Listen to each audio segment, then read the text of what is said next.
ओम नमः शिवाय। अज्ञानांधकार को नष्ट करने वाले भक्तवत्सल करुणा सागर भगवान सदाशिव के चरण कमलों में कोटि कोटि नमन। शिव ही आदि है, शिव ही अंत है और शिव ही इस संपूर्ण ब्रह्मांड के अधिष्ठाता है। जिनका नाम स्मरण मात्र से पापों का नाश होता है और जिनकी कथा के श्रवण मात्र से जीव को परम गति की प्राप्ति होती है। आज हम शिव पुराण के उस दिव्य महात्म्य का श्रवण करने जा रहे हैं, जिसमें बताया गया है कि शिव पुराण का श्रद्धा पूर्वक श्रवण करने से स्वयं देवराज को शिवलोक की प्राप्ति हुई। ये कथा प्रमाण है कि शिव पुराण न केवल मनुष्य बल्कि देवताओं के लिए भी मोक्ष का साधन है। जिसने निष्कपट भाव से शिव पुराण को सुना, उसके जन्म जन्मांतर के बंधन कट गए, उसका मन शिव में हो गया और अंततः वह भगवान शिव के परमधाम को प्राप्त हुआ। हे नीलकंठ महादेव, हम सब पर अपनी कृपा बनाए रखें, हमारे हृदय में भक्ति का दीप प्रज्वलित करें और इस पावन कथा के माध्यम से हमें भी शिवलोक की ओर अग्रसर करें। आइए पूर्ण श्रद्धा, पवित्र मन और एकाग्र चित्त के साथ इस अमृतमय शिव कथा का श्रवण प्रारंभ करें। हर हर महादेव। जो मनुष्य पापी, दुराचारी, छल तथा काम क्रोध आदि में निरंतर डूबे रहने वाले हैं, वे भी इस पुराण से अवश्य शुद्ध हो जाते हैं। ये कथा वास्तव में उत्तम ज्ञान यज्ञ है, जो सदा सांसारिक भोग और मोक्ष को देने वाला है, सभी पापों को नष्ट करने वाला है और भगवान शिव को प्रसन्न करने वाला है। जो अत्यंत लालची, सत्यविहीन, अपने माता पिता से द्वेष करने वाले, पाखंडी तथा हिंसक वृत्ति के हैं, वे भी इस ज्ञान यज्ञ से शुद्ध हो जाते हैं। अपने वर्णाश्रम धर्म का पालन न करने वाले और ईर्ष्याग्रस्त लोग भी कलिकाल में इस ज्ञान यज्ञ के द्वारा पवित्र हो जाते हैं। जो लोग छल कपट करने वाले, क्रूर स्वभाव वाले और अत्यंत निर्दयी हैं, कलयुग में वे भी इस ज्ञान यज्ञ से शुद्ध हो जाते हैं। ब्राह्मण के धन से पलने वाले तथा निरंतर व्यभिचार परायण जो लोग हैं, वे भी इस ज्ञान यज्ञ से इस कलिकाल में भी पवित्र हो जाते हैं। जो मनुष्य सदा पाप कर्मों में लिप्त रहते हैं, शठ हैं और अत्यंत दूषित विचार वाले हैं, वे कलयुग में भी इस ज्ञान यज्ञ से निर्मल हो जाते हैं। दुष्चरित्र, दुर्बुद्धि, उद्विग्न चित्त वाले और देवताओं के द्रव्य का उपभोग करने वाले पापी जन भी कलिकाल में भी इस ज्ञान यज्ञ से पवित्र हो जाते हैं। इस पुराण के श्रवण का पुण्य बड़े बड़े पापों को नष्ट करता है, सांसारिक भोग तथा मोक्ष प्रदान करता है और भगवान शंकर को प्रसन्न करता है। इस संबंध में मुनिगण इस प्राचीन इतिहास का उदाहरण दिया करते हैं, जिसके श्रवण मात्र से पापों का पूर्णतया नाश हो जाता है। पहले की बात है कि रतंग में एक ब्राह्मण रहता था, जो अज्ञानी, दरिद्र, रस बेचने वाला तथा वैदिक धर्म से विमुख था। वह स्नान, संध्या आदि कर्मों से भ्रष्ट हो गया था और वैश्यवृत्ति में तत्पर रहता था। उसका नाम था देवराज। वह अपने ऊपर विश्वास करने वाले लोगों को ठगा करता था। उसने ब्राह्मणों, क्षत्रियों, वैश्यों, शूद्रों तथा दूसरों को भी अनेक बहानों से मारकर उनका धन हड़प लिया था। बाद में उसने अधर्म से बहुत सारा धन अर्जित कर लिया, परंतु उस पापी का थोड़ा सा भी धन कभी धर्म के काम में नहीं लगा। एक दिन वह ब्राह्मण एक तालाब पर नहाने गया। वहां शोभावती नाम की एक वेश्या को देखकर वह अत्यंत मोहित हो गया। वह सुंदरी भी उस धनी ब्राह्मण को अपने वशीभूत हुआ जानकर प्रसन्न हुई। आपस में वार्तालाप से उनमें प्रीति उत्पन्न हो गई।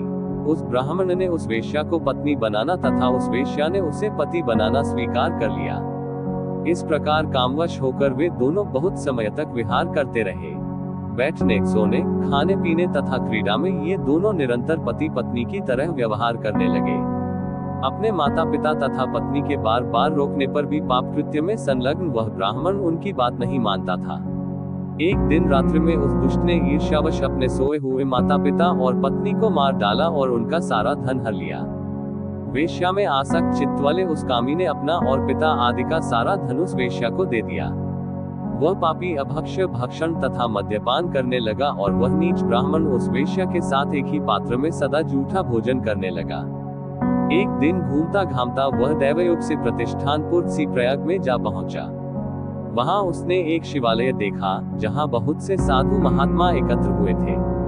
देवराज उस शिवालय में ठहर गया और वहां उस ब्राह्मण को ज्वर आ गया। उस ज्वर से उसको बड़ी पीड़ा होने लगी। वहां एक ब्राह्मण देवता शिव पुराण की कथा सुना रहे थे। ज्वर में पड़ा हुआ देवराज ब्राह्मण के मुखारविंद से निकली हुई उस शिव कथा को निरंतर सुनता रहा।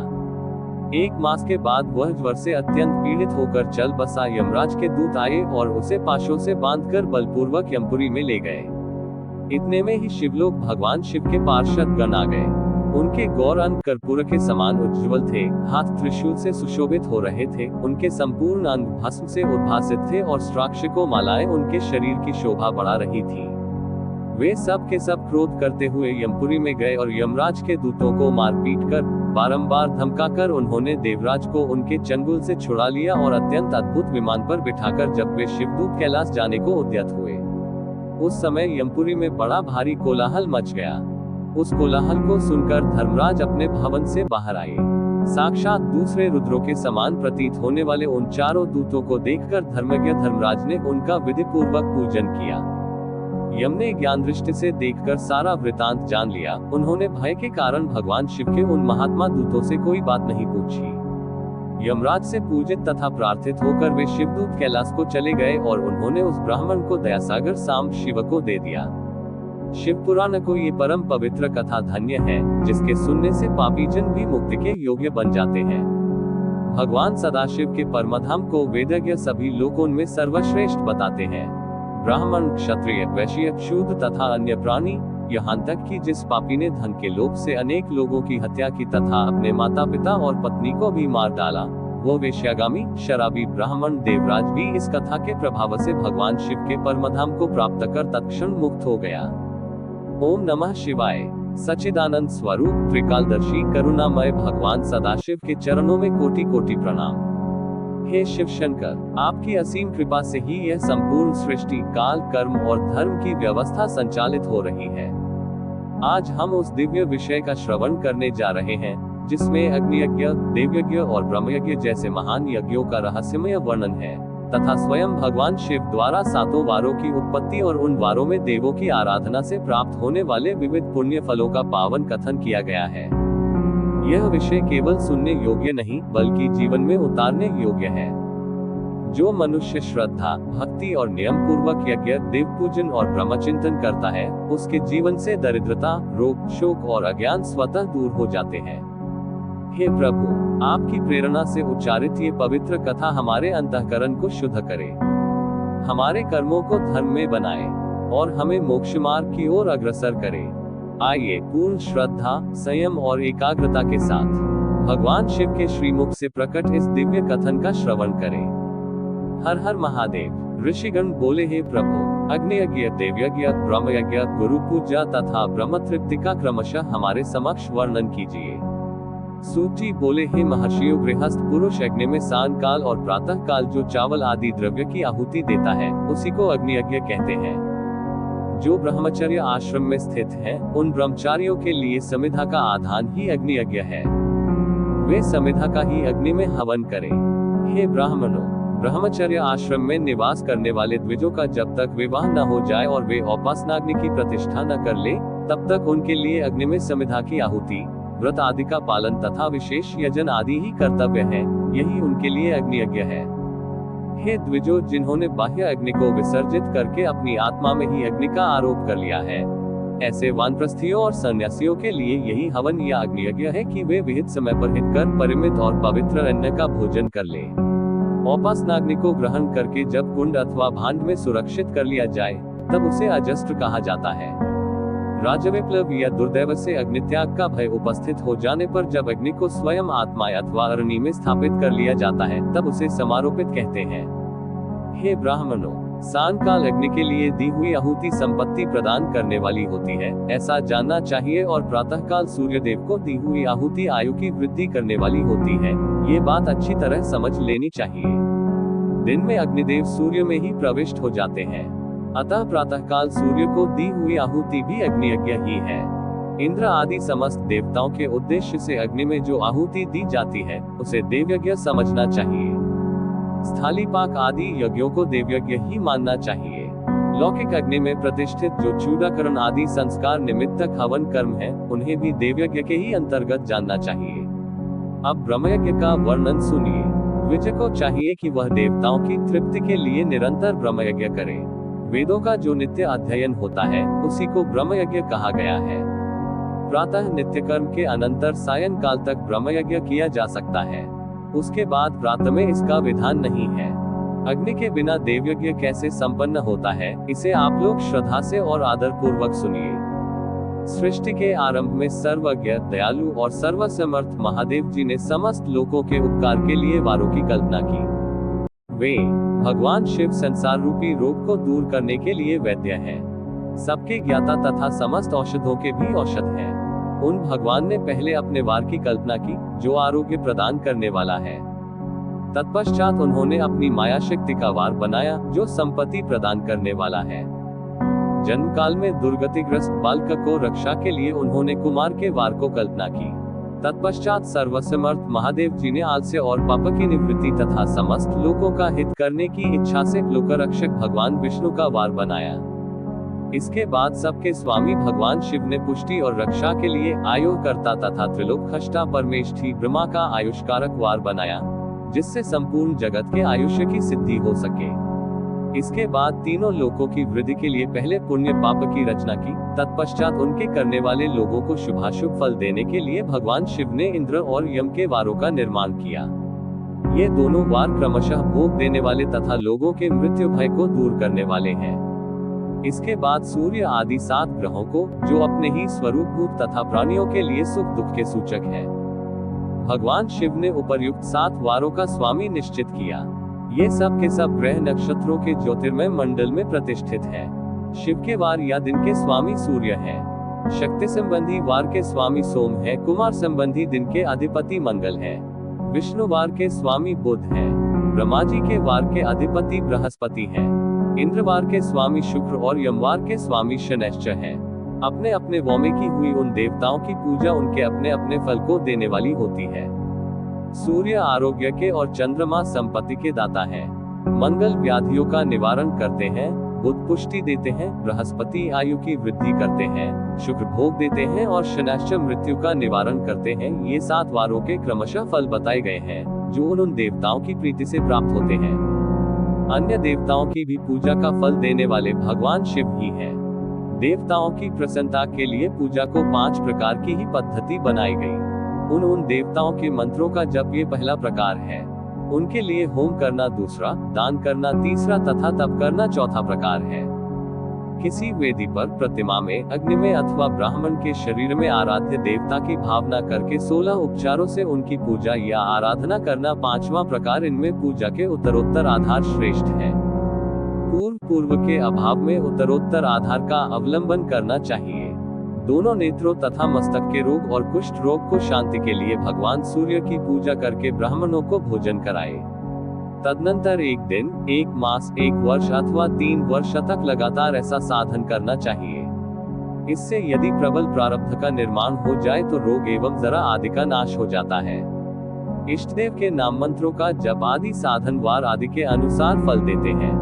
रविवार को सूर्यदेव के लिए, अन्य देवताओं के लिए तथा ब्राह्मणों के लिए विशिष्ट वस्तु अर्पित करें। ये साधन विशिष्ट फल देने वाला होता है तथा इसके द्वारा विशेष रूप से पाप को शांति होती है। विद्वान पुरुष सोमवार को संपत्ति की प्राप्ति के लिए लक्ष्मी आदि की पूजा करे तथा सपत्नीक ब्राह्मणों को घृतपक्वन्न का भोजन कराए। मंगलवार को रोगों की शांति के लिए काली आदि की पूजा करे तथा उड़द, मूंग एवं अरहर की दाल आदि से युक्त अन्न ब्राह्मणों को भोजन कराए। विद्वान पुरुष बुधवार को दधियुक्त अन्न से भगवान विष्णु का पूजन करे। ऐसा करने से सदा पुत्र, मित्र और स्त्री आदि की पुष्टि होती है। जो दीर्घायु होने की इच्छा रखता हो, वह गुरुवार को देवताओं की पुष्टि के लिए वस्त्र, यज्ञोपवीत तथा घृत मिश्रित खीर से यजन पूजन करे। भोगों की प्राप्ति के लिए शुक्रवार को एकाग्रचित होकर देवताओं का पूजन करे और ब्राह्मणों की तृप्ति के लिए शर्करयुक्त अन्न का दान करे। इसी प्रकार स्त्रियों की प्रसन्नता के लिए सुंदर वस्त्र आदि का दान करे। शनैश्चर मृत्यु का निवारण करने वाला है। उस दिन बुद्धिमान पुरुष रुद्र आदि की पूजा करे। तिल के होम से, दान से देवताओं को संतुष्ट करके ब्राह्मणों को तिल मिश्रित अन्न भोजन कराए। जो इस तरह देवताओं की पूजा करेगा, वह आरोग्य आदि फल का भागी होगा। देवताओं के नित्य पूजन, विशेष पूजन, स्नान, दान, जप, होम तथा ब्राह्मण तर्पण आदि में एवं रवि आदि वारों में विशेष तिथि और नक्षत्रों का योग प्राप्त होने पर विभिन्न देवताओं के पूजन में सर्वज्ञ जगदीश्वर भगवान शिव ही उन देवताओं के रूप में पूजित होकर सब लोगों को आरोग्य आदि फल प्रदान करते हैं। देश, काल, पात्र, द्रव्य, श्रद्धा एवं लोक के अनुसार उनके तारतम्य क्रम का ध्यान रखते हुए महादेव जी आराधना करने वाले लोगों को आरोग्य आदि फल देते हैं। शुभ मांगलिक कर्म के आरंभ में और अशुभ अंत्येष्टि आदि कर्म के अंतर में तथा जन्म नक्षत्रों के आने पर गृहस्थ पुरुष अपने घर में आरोग्य आदि की समृद्धि के लिए सूर्य आदि ग्रहों का पूजन करें। इससे सिद्ध है कि देवताओं का वजन संपूर्ण अभीष्ट वस्तुओं को देने वाला है। ब्राह्मणों का देवयजन कर्म वैदिक मंत्र के साथ होना चाहिए। यहाँ ब्राह्मण शब्द क्षत्रिय और वैश्य का भी उपलक्षण है। शूद्र आदि दूसरों का देवयज्ञ तांत्रिक विधि से होना चाहिए। शुभ फल की इच्छा रखने वाले मनुष्यों को सातों ही दिन अपनी शक्ति के अनुसार सदा देव पूजन करना चाहिए। निर्धन मनुष्य तपस्या, व्रत आदि के कष्ट सहन द्वारा और धनी धन के द्वारा देवताओं की आराधना करे। वह बार बार श्रद्धा पूर्वक इस तरह के धर्म का अनुष्ठान करता है और बारंबार पुण्यलोकों में नाना प्रकार के फल भोगकर पुनः इस पृथ्वी पर जन्म ग्रहण करता है। धनवान पुरुष सदा भोग सिद्धि के लिए मार्ग में वृक्ष आदि लगाकर लोगों के लिए छाया की व्यवस्था करे, जलाशय, कुआं, बावली और पोखरे बनवाए, वेद शास्त्रों की प्रतिष्ठा के लिए पाठशाला का निर्माण करे तथा अन्य प्रकार से भी धर्म का संग्रह करता रहे। समयानुसार पुण्य कर्मों के परिपाक से अंतःकरण शुद्ध होने पर ज्ञान की सिद्धि हो जाती है। द्विजो, जो इस अध्याय को सुनता, पढ़ता अथवा दूसरों को सुनाता है, उसे देवयज्ञ का फल प्राप्त होता है। जय श्री कृष्ण। राधे राधे। प्रिय भक्तजनों, आप सभी का हमारे YouTube चैनल किशन कन्हैया कथा में हार्दिक स्वागत है। भगवान श्री हरि विष्णु एवं माता महालक्ष्मी की असीम कृपा से आप सभी का ये दिन शुभ, मंगलमय और सुख समृद्धि से परिपूर्ण हो। प्रभु आपके जीवन के सभी कष्टों का निवारण करें तथा आपके परिवार में सदैव सुख, शांति और आनंद बनाए रखें। आज हम ज्येष्ठ मास कथा के अंतर्गत अत्यंत पावन एवं पुण्यदायक कथा शिव शर्मा के 4 पुत्रों का पितृ भक्ति के प्रभाव से श्री विष्णुधाम को प्राप्त होना श्रवण करेंगे। शास्त्रों में कहा गया है कि जो मनुष्य अपने माता पिता की सेवा और सम्मान करता है, उस पर भगवान स्वयं प्रसन्न होते हैं। ये कथा हमें पितृ भक्ति, सेवा, त्याग और धर्म के महान आदर्शों का संदेश देती है। तो आइए भगवान श्रीहरि का स्मरण करते हुए श्रद्धा और भक्ति के साथ इस दिव्य कथा का श्रवण प्रारंभ करें। बोलिए श्री लक्ष्मी नारायण भगवान की जय। बोलिए श्री राधे कृष्ण भगवान की जय। बोलिए भक्तवत्सल भगवान विष्णु की जय। पश्चिम समुद्र के तट पर द्वारका नाम से प्रसिद्ध एक नगरी है। वहाँ योग शास्त्र के ज्ञाता एक ब्राह्मण देवता सदा निवास करते थे। उनका नाम या शिव शर्मा से वेद शास्त्रों के अच्छे विद्वान थे। उनके 5 पुत्र हुए जिन्हें शास्त्रों का पूर्ण ज्ञान था। उनके नाम इस प्रकार है: यज्ञ शर्मा, वेद शर्मा, धर्म शर्मा, विष्णु शर्मा तथा सोम शर्मा। ये सभी पिताक भक्त थे। द्विजश्रेष्ठ शिव शर्मा ने उनकी भक्ति देखकर सोचा, पितृभक्त पुरुषों के हृदय में जो भाव होना चाहिए वह मेरे इन पुत्रों के हृदय में है या नहीं, इस बात को बुद्धिपूर्वक परीक्षा करके जानने का प्रयत्न करूं। शिव शर्मा ब्रह्म वेताओं में श्रेष्ठ थे। उन्हें उपाय का ज्ञान था। उन्होंने माया द्वारा अपने पुत्रों के सामने एक घटना उपस्थित की। पुत्रों ने देखा, उनकी माता महान ज्वर रोग से पीड़ित होकर मृत्यु को प्राप्त हो गई। तब वे पिता के पास जाकर बोले, तात, हमारी माता अपने शरीर का परित्याग करके चली गई। अब उसके विषय में आप हमें क्या आज्ञा देते हैं? द्विजश्रेष्ठ शिव शर्मा ने अपने भक्तिपरायण ज्येष्ठ पुत्र यज्ञ शर्मा को संबोधित करके कहा, बेटा, इस तो हथियार से अपनी माता के सारे अंगों को टुकड़े टुकड़े करके इधर उधर फेंक दो। पुत्र ने पिता की आज्ञा के अनुसार ही कार्य किया। पिता ने भी यह बात सुनी। इससे उन्हें उस पुत्र की भक्ति के विषय में पूर्ण निश्चय हो गया। अब उन्होंने दूसरे पुत्र की पितृ भक्ति जानने का विचार किया और वेदश्म के पास जाकर कहा, बेटा, मैं स्त्री के बिना नहीं रह सकता। तुम मेरी आज्ञा मानकर जाओ और समस्त सौभाग्य संपत्ति से युक्त जो स्त्री मैंने देखी है उसे मेरे लिए यहाँ बुला लाओ। पिता ऐसा कहने पर वेद शर्मा बोले, मैं आपका प्रिय कार्य करूंगा। यो कहकर वे पिता को प्रणाम करके चले गए और उस स्त्री के पास पहुंचकर बोले, देवी, मेरे पिता तुम्हारे लिए प्रार्थना करते हैं। यद्यपि वे वृद्ध हैं तथापि तुम मेरे अनुरोध से उन पर कृपा करके उनके अनुकूल हो जाओ।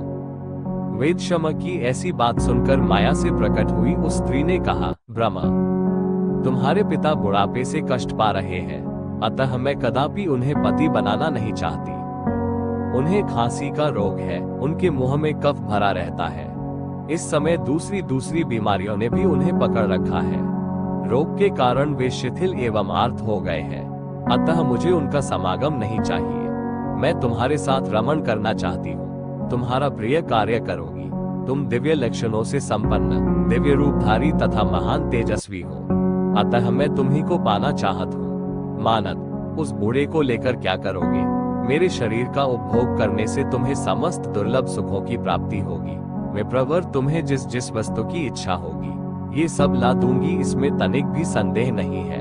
यह महान पापपूर्ण अप्रिय वचन सुनकर वेदश्मा ने कहा, देवी तुम्हारा वचन अधर्मयुक्त, पाप मिश्रित और अनुचित है। मैं पिता का भक्त और निर्पराध है, मुझसे ऐसी बात न कहो। शुभे, मैं पिता के लिए ही यहाँ आया हूँ और उन्हों के लिए तुमसे प्रार्थना करता हूँ। इसके विपरीत दूसरी कोई बात न कहो, मेरे पिताजी को ही स्वीकार करो।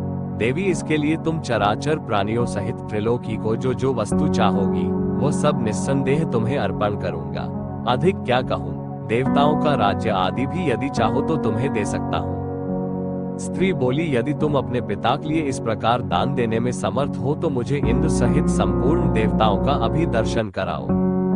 वेदशर्मा बोले, देवी मेरा बल, मेरी तपस्या का प्रभाव देखो। मेरे आवाहन करने पर ये इंद्र आदि श्रेष्ठ देवता यहाँ आ पहुँचे। देवताओं ने वेदशर्मा से कहा, वेद श्रेष्ठ, हम तुम्हारा कौन सा कार्य करें? वेदशर्मा बोले, देवगण, यदि आप लोग मुझ पर प्रसन्न हैं तो मुझे अपने पिता चरणों में पूर्ण भक्ति प्रदान करें। एवमस्तु कहकर संपूर्ण देवता जैसे आए थे वैसे लौट गए। तब उस स्त्री ने हर्ष में भरकर कहा, तुम्हारी तपस्या का बल देख लिया। देवताओं से मुझे कोई काम नहीं है। यदि तुम मुझे मुहमांगी वस्तु देना चाहते हो और अपने पिता के लिए मुझे ले जाना चाहते हो तो अपना सिर अपने ही हाथ से काटकर मुझे अर्पण कर दो। वेदश्म ने कहा, देवी आज मैं धन्य हो गया। शुभे, मैं पिता के लिए अपना मस्तक भी दे दूंगा, ले लो ले लो। ये कहकर द्विज श्रेष्ठ वेदशर्मा ने तीखी धार वाली तेज तलवार उठाई और हंसते हंसते अपना मस्तक काटकर उस स्त्री को दे दिया। खून में डूबे हुए उस मस्तक को लेकर वो शिव शर्मा के पास गई। स्त्री ने कहा, विप्रवर, तुम्हारे पुत्र वेदशर्मा ने मुझे तुम्हारी सेवा के लिए यहाँ भेजा है। यह उनका मस्तक है, इसे ग्रहण करो। इसको उन्होंने अपने हाथ से काट कर दिया है। उस मस्तक को देखकर वेदश्म की चारों भाई कांप उठे। उन पुण्यात्मा बंधुओं में इस प्रकार बात होने लगी, अहो, धर्म ही जिसका सर्वस्व था वह हमारी माता सत्य समाधि के द्वारा मृत्यु को प्राप्त हो गई। हम लोगों में ये वेदशर्मा ही परम सौभाग्यशाली थे जिन्होंने पिता के लिए प्राण दे दिए। ये धन्य तो थे ही और अधिक धन्य हो गए। शिवश्मान ने उस स्त्री की बात सुनकर जान लिया कि वेदशर्मा पूर्ण भक्त था। तत्पश्चात उन्होंने अपने तृतीय पुत्र धर्म शर्मा से कहा, बेटा, यह अपने भाई का मस्तक लो और जिस प्रकार यह जी सके वह उपाय करो। सूत जी कहते हैं, धर्म शर्मा भाई के मस्तक को लेकर तुरंत ही वहां से चल दिए। उन्होंने पिता की भक्ति, तपस्या, सत्य और सरलता के बल से धर्म को आकर्षित किया। उनकी तपस्या से खींचकर धर्मराज धर्म शर्मा के पास आए और इस प्रकार बोले, धर्म शर्मन, तुम्हारे आवाहन करने से मैं यहाँ उपस्थित हुआ हूँ। मुझे अपना कार्य बताओ, मैं उसे निस्संदेह पूर्ण करूँगा। धर्म शर्मा ने कहा, धर्मराज, यदि मैंने गुरु की सेवा की हो, यदि मुझमें पिता प्रति निष्ठा और अविचल तपस्या हो तो इस सत्य के प्रभाव से मेरे भाई वेद शर्मा जी उठे। धर्म बोले, महामते, मैं तुम्हारी तपस्या और पितृभक्ति संतुष्ट हूँ। तुम्हारे भाई जी जाएंगे, तुम्हारा कल्याण हो। धर्मवेताओं के लिए जो दुर्लभ है, ऐसा कोई उत्तम वरदान मुझसे और मांग लो। धर्म शर्मा ने जब धर्म का यह उत्तम वचन सुना तो उस महायशस्वी ने महात्मा वैवस्वत से कहा, धर्मराज, यदि आप मुझ पर प्रसन्न हैं तो पिता चरणों की पूजा में अविचल भक्ति, धर्म में अनुराग तथा अंत में मोक्ष का वरदान मुझे दीजिए। तब धर्म ने कहा, मेरी कृपा से ये सब कुछ तुम्हें प्राप्त होगा। उनके मुख से यह महावाक्य निकलते ही वेद शर्मा उठकर खड़े हो गए, मानो वे जाग उठे हो। उठते हो महाबुद्धिमान वेद शर्मा ने धर्म शर्मा से कहा, भाई, वे देवी कहाँ गई? पिताजी कहाँ हैं? धर्म शर्मा ने थोड़े में सब हाल कह सुनाया। सब हाल जानकर वेदशर्मा को बड़ी प्रसन्नता हुई। उन्होंने धर्म शर्मा से कहा, प्रिय बंधु, इस पृथ्वी पर तुम्हारे जैसा मेरा हितैषी कौन है। तदनंतर दोनों भाई प्रसन्न होकर अपने पिता शिव शर्मा के पास गए। उस समय धर्म शर्मा ने तेजस्वी पिता से कहा, महाभाग, आज मैंने आपके पुत्र वेदशम को मस्तक और जीवन के साथ यहाँ ला दिया है, आप इन्हें स्वीकार कीजिए। तदनंतर शिव शर्मा ने विनीत भाव से सामने खड़े चौथे पुत्र महामती विष्णु शर्मा से कहा, बेटा, मेरा हुए कहना करो, आज ही इंद्रलोक को जाओ और वहां से अमृत ले आओ। मैं अपनी इस प्रियतमा के साथ इस समय अमृत पीना चाहता हूँ, क्योंकि अमृत सब रोगों को दूर करने वाला है। महात्मा पिता का यह वचन सुनकर विष्णु शर्मा ने उनसे कहा, पिताजी, मैं आपके कथनानुसार सब कार्य करूंगा। ये कहकर परम बुद्धिमान धर्मात्मा विष्णु शर्मा ने पिता को प्रणाम किया और उनकी प्रदक्षिणा करके अपने महान बल, तपस्या तथा नियम के प्रभाव से आकाश मार्ग द्वारा इंद्रलोक की यात्रा की। अंतरिक्ष मार्ग से जब वे आकाश के भीतर घुसे, तब देवराज इंद्र ने उन्हें देखा और उनका उद्देश्य जानकर उसमें विघ्न डालना आरंभ किया। उन्होंने मेनका से कहा, सुंदरी, मेरी आज्ञा से शीघ्रतापूर्वक जाओ और विप्रवर विष्णु शर्मा के कार्य में बाधा डालो। देवराज की आज्ञा पाकर मेनका बड़ी उतावली के साथ चली। उसका सुंदर रूप था और वो सब प्रकार के आभूषणों से विभूषित थी। नंदनवन के भीतर पहुंचकर वो झूले में जा बैठी और मधुर स्वर से गीत गाने लगी। उसका संगीत बीना के स्वर के समान था। विष्णु शर्मा ने उसे देखा और उसके मनोभाव को समझ लिया। उन्होंने सोचा, यह एक बहुत बड़े विघ्न के रूप में उपस्थित हुई है, इंद्र ने इसे भेजा है, यह मेरी भलाई नहीं कर सकती। यह विचार कर वे शीघ्रतापूर्वक आगे बढ़ गए। मेनका ने उन्हें जाते देखा और पूछा, महामते, कहाँ जाओगे? विष्णु शर्मा बोले, मैं पिता कार्य से इंद्रलोक में जाऊंगा, वहां पहुंचने के लिए मुझे बड़ी जल्दी है। मेनका ने कहा, विप्रवर, मैं कामदेव के वाण से घायल होकर इस समय तुम्हारी शरण में आई हूँ। यदि धर्म का पालन करना चाहते हो तो मेरी रक्षा करो। विष्णु शर्मा बोले, सुमुखी, मुझे देवराज का सारा चरित्र मालूम है। तुम्हारे मन में क्या है ये भी मुझसे छिपा नहीं है। तुम्हारे तेज और रूप से विश्वामित्र आदि दूसरे लोग ही मोहित होते हैं। मैं शिव शर्मा का पुत्र हूँ, मुझ पर तुम्हारा जादू नहीं चल सकता। अबले मैं योग सिद्धि को प्राप्त हूँ, तपस्या से सिद्ध हो चुका हूँ। काम आदि बड़े बड़े दोषों को मैंने पहले ही जीत लिया है। तुम किसी दूसरे पुरुष का आश्रय लो, मैं इंद्रलोक को जा रहा हूँ। यो कहकर द्विज श्रेष्ठ विष्णु शर्मा शीघ्रतापूर्वक चले गए। मेनका का प्रयत्न निष्फल हुआ। देवराजा के पूछने पर उसने सब कुछ बता दिया। तब इंद्र ने बारंबार विघ्न उपस्थित किया, किंतु महायशस्वी ब्राह्मण ने अपने तेज से उन सब विघ्नों का नाश कर दिया। उनके उपस्थित किए हुए भयंकर विघ्नों का विचार करके महातेजस्वी विष्णु शर्मा को बड़ा क्रोध हुआ। उन्होंने सोचा, मैं इंद्रलोक से इंद्र को गिरा दूंगा और देवताओं की रक्षा के लिए दूसरा इंद्र बनाऊंगा। वे इस प्रकार विचार कर ही रहे थे कि देवराज इंद्र वहां आ पहुंचे और बोले, महाप्राज्ञ विप्र, तपस्या, नियम, इंद्रिय संयम, सत्य और शौच के द्वारा तुम्हारी समानता करने वाला दूसरा कोई नहीं है। तुम्हारी इस पितृभक्ति से मैं देवताओं सहित परास्त हो गया। साधु श्रेष्ठ, तुम मेरे सारे अपराध क्षमा करो और मुझसे कोई वर मांगो, तुम्हारा कल्याण हो। तुम्हारे मांगने पर मैं दुर्लभ से दुर्लभ वर भी दे दूंगा। ये सुनकर विष्णु शर्मा ने देवराज से कहा, आपको महात्मा ब्राह्मणों के तेज का विनाश करने की कभी चेष्टा नहीं करनी चाहिए, क्योंकि यदि श्रेष्ठ ब्राह्मण क्रोध में भर जाया तो समस्त पुत्र पौत्रों के साथ अपराधी व्यक्ति का संहार कर सकते हैं, इसमें तनिक भी संदेह नहीं है। यदि आप इस समय यहाँ न आए होते तो मैं अपनी तपस्या के प्रभाव से आपके इस उत्तम राज्य को छीनकर किसी दूसरे को दे डालने का विचार कर चुका था। मेरी आंखें क्रोध से लाल हो रही थी, किंतु आपके आने से मेरा भाव बदल गया। देवेंद्र, आप आकर मुझे वर देना चाहते हैं तो अमृत दीजिए, साथ ही पिता चरणों में अविचल भक्ति प्रदान कीजिए। इस प्रकार बातचीत होने पर इंद्र ने प्रसन्न चित्त से ब्राह्मण को अमृत से भरा घड़ा लाकर दिया तथा वरदान देते हुए कहा, विप्रवर, अपने पिता प्रति तुम्हारे हृदय में सदा अविचल भक्ति बनी रहेगी। यह कहकर इंद्र ने ब्राह्मण को विदा किया। तदनंतर विष्णु शर्मा अपने पिता के पास जाकर बोले, तात, मैं इंद्र के यहाँ से अमृत ले आया हूँ। इसका सेवन करके आप सदा के लिए निरोग हो जाइए। शिव शर्मा पुत्र की यह बात सुनकर बहुत संतुष्ट हुए और सब पुत्रों को बुलाकर कहने लगे, तुम सब लोग पितृभक्ति से युक्त और मेरी आज्ञा के पालक हो, अतः प्रसन्नता पूर्वक मुझसे कोई कर मांगो। इस भूतल पर जो दुर्लभ वस्तु होगी वह भी तुम्हें मिल जाएगी।